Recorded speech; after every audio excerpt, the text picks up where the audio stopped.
Morning, folks. Hello, my name is Jean-Philippe, and this is the pilot for a new form of podcast I'm planning to put together. Now, this is a completely new thing to me. Content creation, of course, is not new. In my mind, I've done a lot of things like that. I've never done a video log or vlog or, a sort of podcast format. And, the thing is with content creation is those who do it really well and regularly are either doing it professionally and they're paid for it, or they find a way to monetize it in some shape or form. Or they have a strong promotional incentive to do that. Now, I've never had that situation come up. I've professionally have had other people do it for me. But today I've decided to sort of jump in and see if I can do this on a regular basis because of the projects that I'm involved in at the moment, and require me to share a lot more with the audience and find the right audience. So here it is. It's a pilot. I'm hoping that you enjoy what you're gonna see, what I talk about. Now, I've chosen the setting of doing this in my car. Why? Simply because family is important in my life, and I drive my son to school. And that commute is about 35 minutes one way and 35 minutes back. And so, it's probably a good idea if I can use that time to do something else. So I've just dropped him off. It's 8:55 in New Zealand, and we're at the beginning of winter, or it's technically probably still autumn. Something I've never gotten used to because I'm a Northern Hemisphere child and living in the Southern Hemisphere now for over 20 years. It's always feeling funny for me to be cold in the month of June, July, August, when I'm normally feeling very hot. And I still can't agree that it's Christmas when comes nice sunny days and beach times and all these summer activities. For me, Christmas is gonna have to have some snow. But anyway, that's just these considerations aside. What are we going to talk about?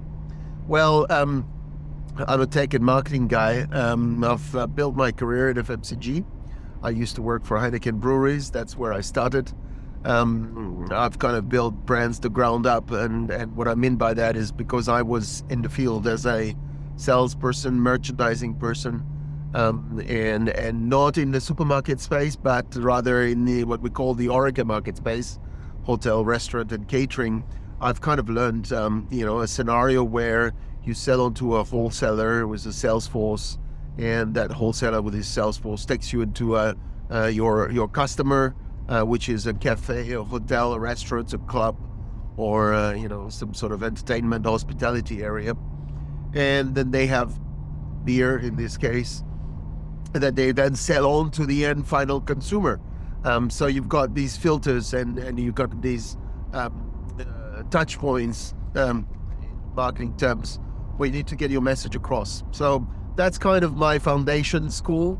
And then I moved on to sell mobile phone technology, and then I worked in the tech industry. Why did I work in the tech industry? Briefly, in a nutshell, I consider myself to be a failed engineer, electronics engineer. I wanted to be an electronic engineer when I was 15. I was passionate about radio, sort of the time of Citizen Band, and sort of technology, electronic technology, and things like that. I went, and in France you do these 1 year sort of decision, and then I had to have all these technical drawing and workshop, and where I learned pneumatics and all sorts of the mathematics side of things gets more complicated. You do a lot of trick. To be honest, all of that was failed for me when I was 15. Anyway, my math level wasn't up to spec. At the end of that year, wonderful year, I remember the discussion where the teacher said, well, you're really good at everything else. Um, um, Sorry, when you hear these little beeps, it's my radar detector. That's a speed camera. Um, so the teacher said, oh, you're really good at all this. It's fantastic, but you're not good at the technical topics. So history, languages, all these other topics, you were, above average. And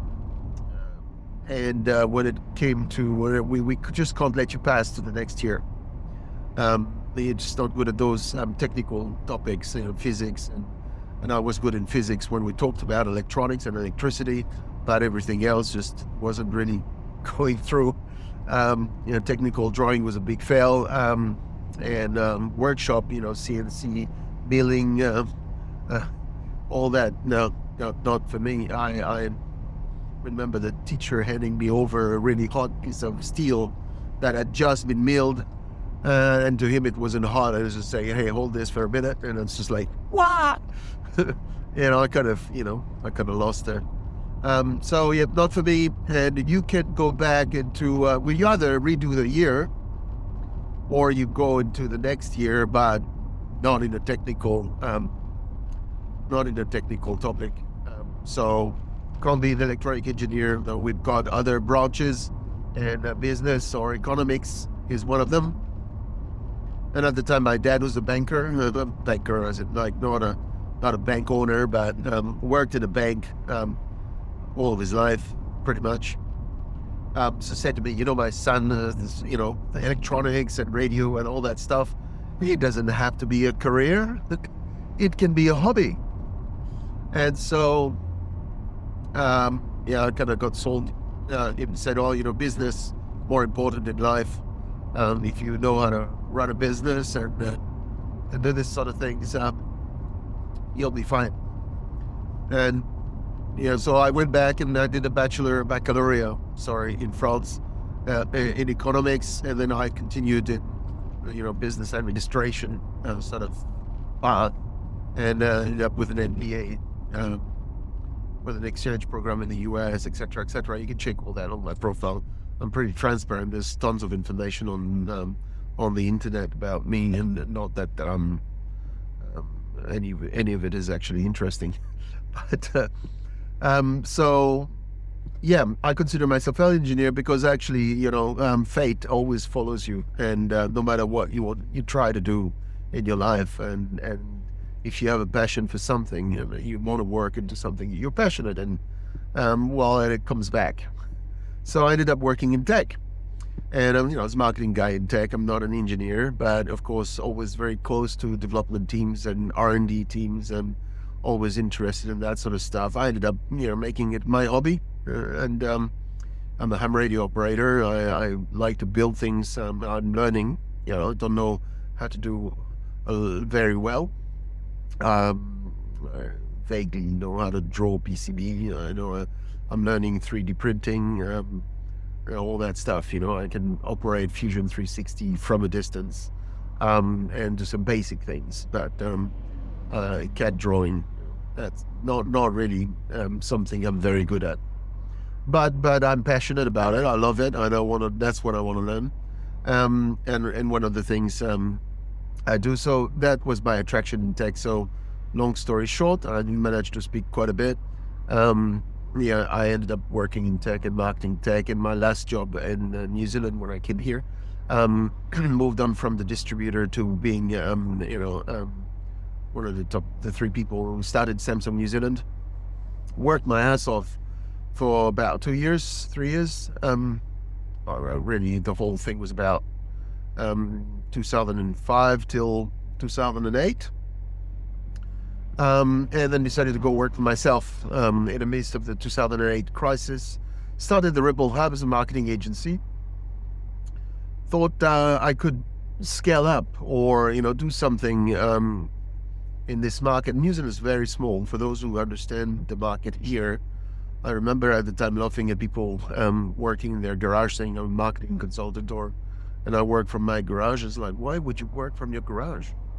Why don't you want an office in the city and be able to entertain clients and and give them a sense of who you are, your values, your brands, and sort of help them build their brand. And it turns out that works for maybe 4, 5, 6 agencies, the top ones in the country. It doesn't really work very well for the others. The more you scale up in people, the more you need to scale up in revenue, and the pie is not that big. So it ends up being very difficult to scale. And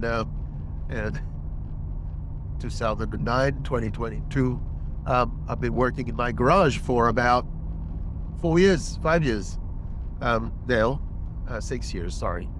2015 is when I moved out of that office space that costed me $5,000 a month and that I wasn't really making the most of. So yeah, that's me in a nutshell. Now, I've always wanted to start other things, and I'm passionate about another topic, which is health and fitness.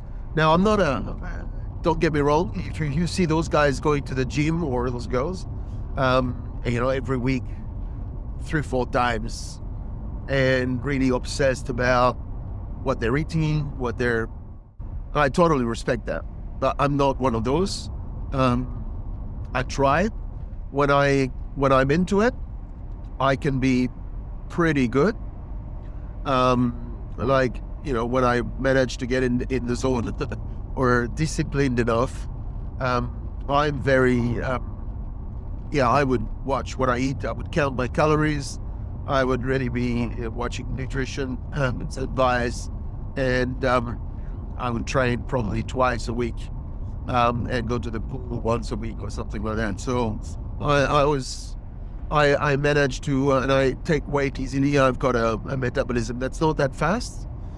So I've yo-yoed a lot.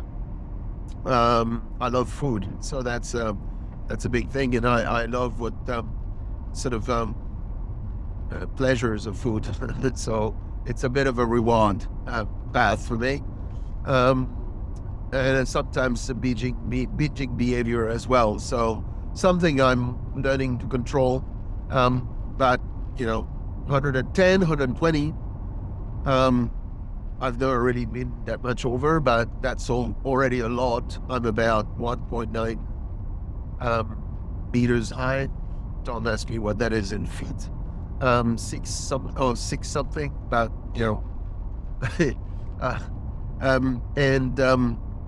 so yeah, I've yo-yoed a lot, but I've dropped it 3 times, down to 86, down to 94, recently down to 100, and then I've taken back a little bit.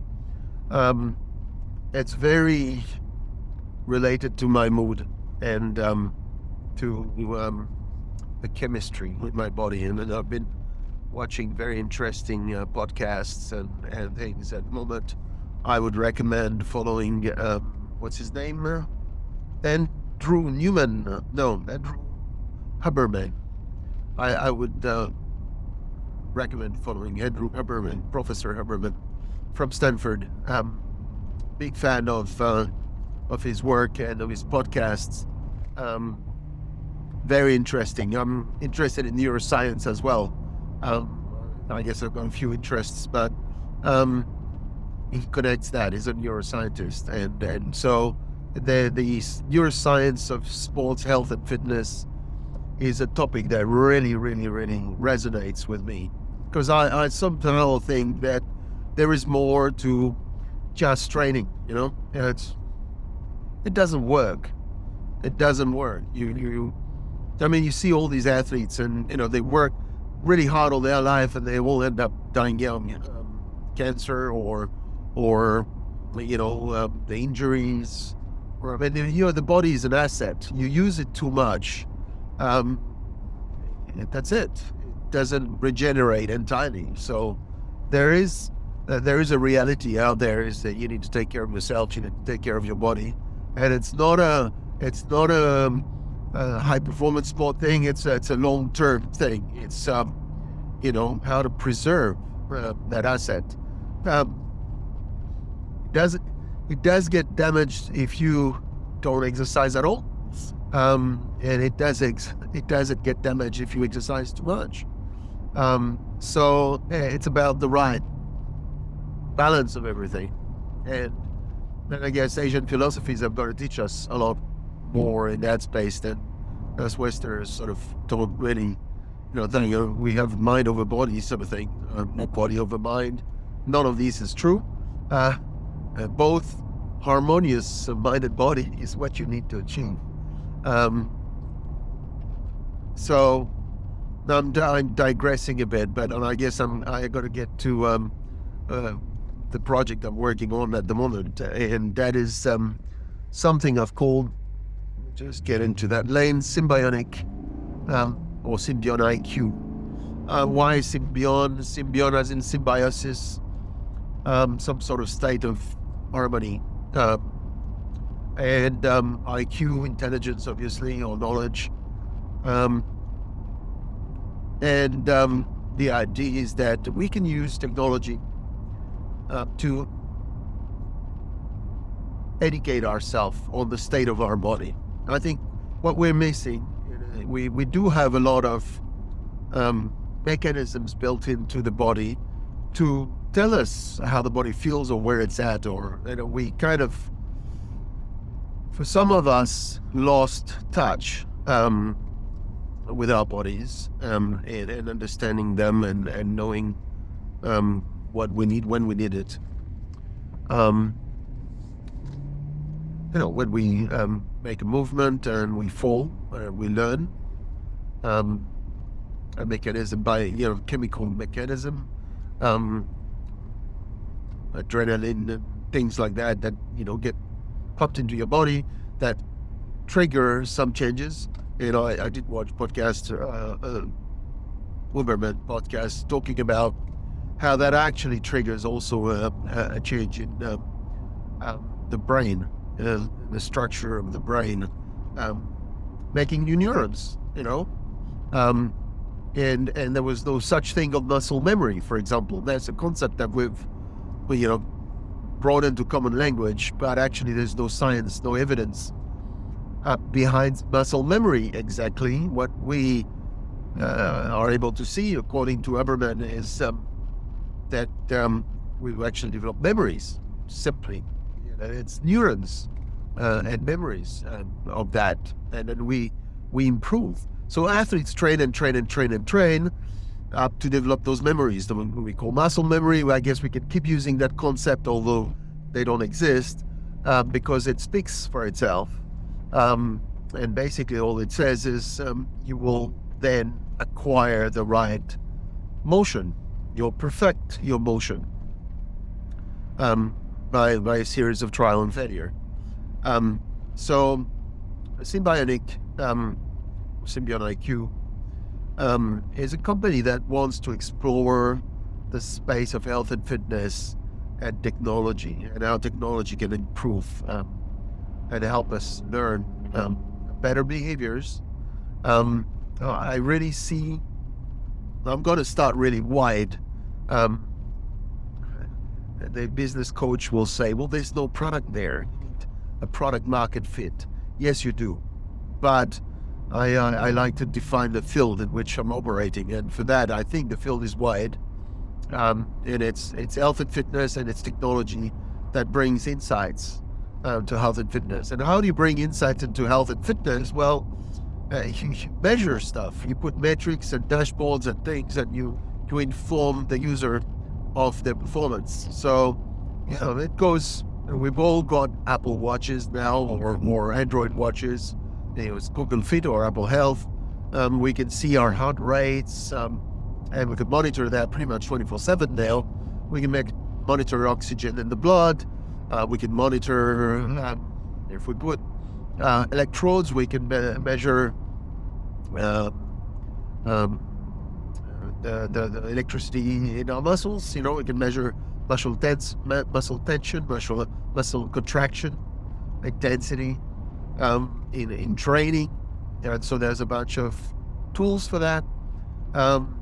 and we can measure. We've got this neat little devices called accelerometers, gyroscopes. They can measure some sort of velocity, some sort of joint angle, some sort of, they do this. I start swimming with my watch, and after a couple of lands, the watch comes back and says, "Hey, are you swimming? Would you like to record that swim?" And all it is the accelerometer in the watch and the gyroscopes knows that I've gone one way and I made a movement that had a particular pattern. And I've got another way, and then I've got another way. And it looks like the distance is equal. So I'm in some sort of equal distance scenario. And I'm not running because it's not shaking vertically. It's like horizontal or something like that, or less vertical shake. So they got pattern recognition engines that sees the data, that looks at it, and it says, "Oh, that looks like swimming," and then it goes. It's got a stride, a pace, measurement. So that is all about pattern recognition in the end.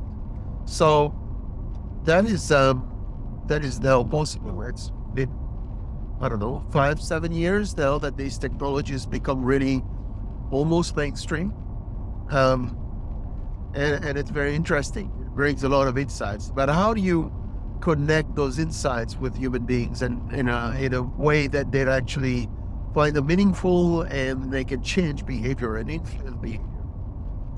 And I think that is still missing in a way. They are still not fully connecting the dot. I mean, for the most advanced of us, high performance athletes, people who are really, really into their sports, they'll use that all the time. They'll be monitoring what they eat, what they burn in terms of calories, exercise, so that they can manage their nutrition. Obviously the concept being fuel in, fuel out, and making sure you don't do what I do, which is eat too much and don't burn it. And doing that, not only just fuel in, fuel out, which is a bit old school now, but also watching nutrition and putting your body in a zone where your metabolic health is very flexible. That's a bit of marketing term there, but that means that you'd be burning fats instead of burning muscle. That's it's quite easy to fall into a reverse loop, which is you're actually burning muscle and metabolizing fat. All of this takes nutrition knowledge, monitoring of your exercise, monitoring of your intakes, and your general health. So it kind of is missing an overarching picture, and that's what Apple Health or Google Fit aims to do. But you'd have to wonder sometimes when you do that, you're kind of giving all your data to a big corporate and integrating all that. Not being a scaremonger here, but in this day and age, I think it's an important dimension. And I've seen the rise. I'm not sure if this is the same in other countries in the world, but New Zealand's got these programs there, insurance programs now, where they say, "Hey, would you want to download our app on your Apple Watch?" And the thought of having my insurance company monitor my moves is not exactly my favorite. You obviously imagine that there's a future where they say, "Oh, sorry, you're not covered because we've got your watch and we've got your location and we know you've been doing wrong stuff and you haven't been, you've been eating too much and you haven't been, exercising, and we can prove it. We now have evidence. So, you'll only be covered at this rate if you were behaving like a good gym buddy. But if you're not, then we're applying a different rate. It's going to cost you an arm and a leg now because you're a high risk person." That's not a world where I want to live in, to be honest. Sorry. I'm happy for insurance companies to take a bet. I'm happy for insurance companies to give discounts if you can prove a pattern of behavior. by sharing a particular or dismiss a claim saying, "Oh, we think your heart health is not good," and you say, "Well, here is my heart health records for the last 6 months. I retrospectively share them with you, and you can lift that ban or agree to insure me." In that scenario, that's okay. But you monitoring this 24/7 in my and me being obnoxious to it, no, that doesn't make ethical sense to me. Sorry. So, health and fitness monitoring, giving people dashboards and insights. Yeah, that's all great. That's very simple. That's actually done already. Google Health, Google Fit, Apple Health. What else could I do? Well, there's one area that has actually not been tapped in. And partly because of the hardware technology being completely available, but now it is. But a few challenges to solve, but none that appear to me that they can't be solved. That area is the ability to teach people the correct movement. Now, teaching people the correct movement, now you think of a medical setting, yeah? You think of these biomechanics, physio labs or chiropractors, but that's a different branch. Physio labs where they would help you analyze your movement, and golf, for example, is a good spot to look at. Practice your swing. And the golfers, they've got money. It's a sport that has good funding, and so they've developed that. They've got like motion labs where you can record your swing, and so you've got cameras, motion capture technology, widely used in gaming, widely used in movie making, and recently completely mainstream, where you've got these little fluorescent sensors across a bodysuit, and you've got cameras everywhere in the room that they track the dots. And with that, we can rebuild an avatar of yourself, and we can slap on textures and skins and things, and we can then break down that movement and analyze it. And we can look at joint angles, we can look at a whole bunch of things. And so you've got a sort of medical practitioner almost analyzing this golf swing of yours and telling you how you transfer your weight, how you rotate your torso, how your arms, and where the velocity comes from, and how it should come from a different place, and then if you had your shoulders more engaged, etc., etc. I'm just making caricature of it a little bit. So now you can see where I'm going. But that's all in a setting that is a indoor studio medical-ish setting. Not something you can do on your own, right? You can't just go into the field or the golf course and do a golf swing and check how good you did. And the reason you can't is because, one, the hardware is not wireless and portable enough.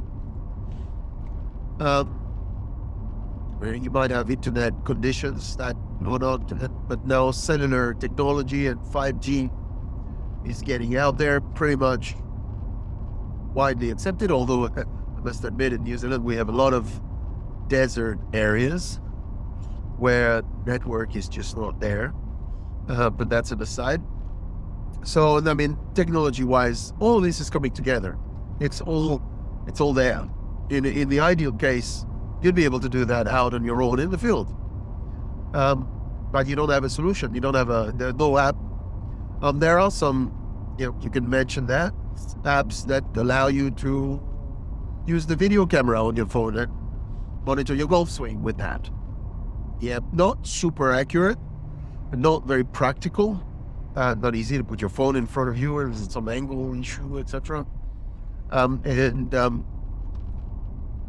Yeah, there are little devices, accelerometers, gyroscopes. You can just clip that onto your golf club or in your handle of your golf club, Or, the tennis racket, the bubble racket, they have that. They have this accelerometer stuff to go into your racket. Hasn't really broken ground to the point where people were amazed that everybody's using it. It's still kind of niche in all respect.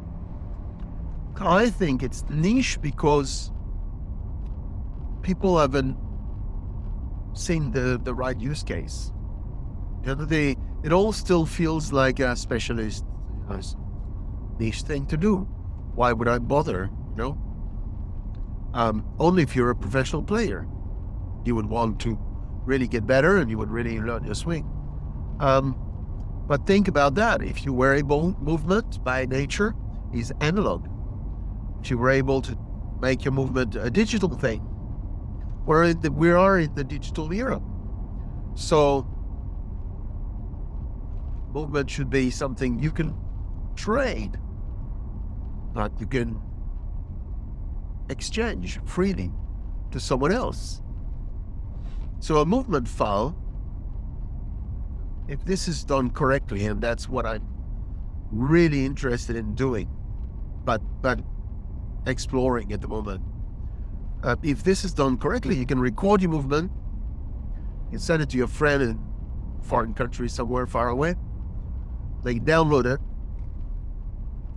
they can look at it in 3D or VR, and imagine bird's eye view. You just rotate around your own avatar or something, and you really look at the movement in slow motion, and then you can see all parts, and then you can drill into it.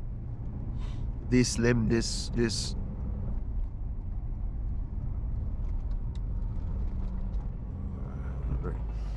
limb, this everything, and then you can. Sorry, I was just followed by a big truck. I tried to avoid him before I turned. So yeah, I think that's really the part. You download it, you train, and you practice that movement, and the app on your phone or something, or your VR headset or whatever it is. And on VR, it's not always a very practical thing. Will tell you, how you're faring, how you're progressing. So I think that's the area that I want to explore. And I've done a lot of research around biomechanics, how movement breaks down, how you can actually write a movement score. Think choreography for dance. How you can write it all down, and then someone else will just learn it. So that's the idea.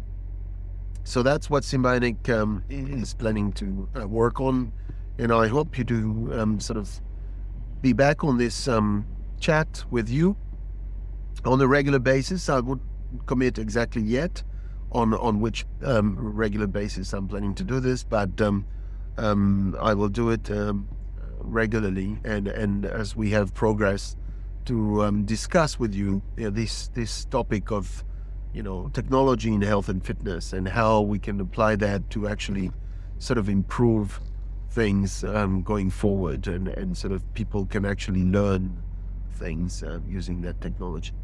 Well, thanks a lot for listening to me. There are no sponsors for this podcast, and everybody normally goes through their list of sponsors.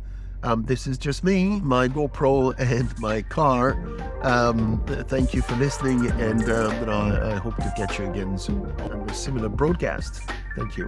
Thanks a lot for watching. If you want to find out more, please go to symbionic.com. There you'll find all the socials and the different ways you can follow us. In the meanwhile, I would really appreciate if you could subscribe, help the algorithm by clicking like. And if you want to make some comments, please don't hesitate. I'll try to read everything and answer everyone. If you find this interesting, don't hesitate to share it with a colleague or a friend. That always helps spread the word. And that's all for me today. So see you in the next episode.